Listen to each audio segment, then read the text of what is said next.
মায়ার নবী রাস্তা দিয়ে হাঁটতেছেন, হঠাৎ করে নজর করে দেখে এক ইহুদি বেঈমান একটা হরিণী, বাচ্চাওয়ালা হরিণী, ওই বাচ্চার মাকে খুঁটির গোড়ায় বেঁধে রেখেছে ইহুদি।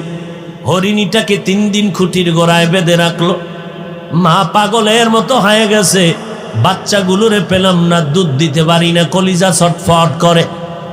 হঠাৎ ওই পথে মায়ার নবী হেঁটে যায়, হরিণী আমার নবীরে মোহাব্বতের সালাম জানায় দিল।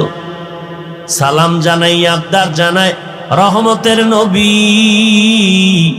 একটু যদি দয়া করতেন, আমাকে একটু ছেড়ে দেন, আমি বাচ্চাগুলোরে দুগ্ধ পান করায় আনবো। নবী চিন্তায় পড়ে গেলেন, আমি যদি খুঁটির গোড়ার থেকে রশিটা ছেড়ে দেই তো মালিকের অনুমতি নেই, হবে না। এখন মালিকের অনুমতি আনতে যেতে হবে। মালিক হলো ইহুদি আর আমি হলাম রাহমাতুল লিল আলামিন। কি করি? আল্লাহ জানায় দিলেন, নবী যান, ইহুদির ঘরে যাবেন, এটা আপনার হেদায়েতের কারণ হয়ে যাবে। নবী দাইয়া ডাক দিয়ে কয়, ইহুদি ভাই, খুঁটির গোড়ায় তুমি হরিণী বেঁধে রেখেছো? বলে হ্যাঁ বেঁধে রেখেছি। কয় একটু সময় ছেড়ে দাও। কে তুমি? বলে আমি আব্দুল্লাহর সন্তান মুহাম্মদ।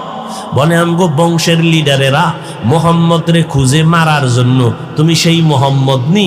কয় আমি সেই মোহাম্মদ। কেন আসছো?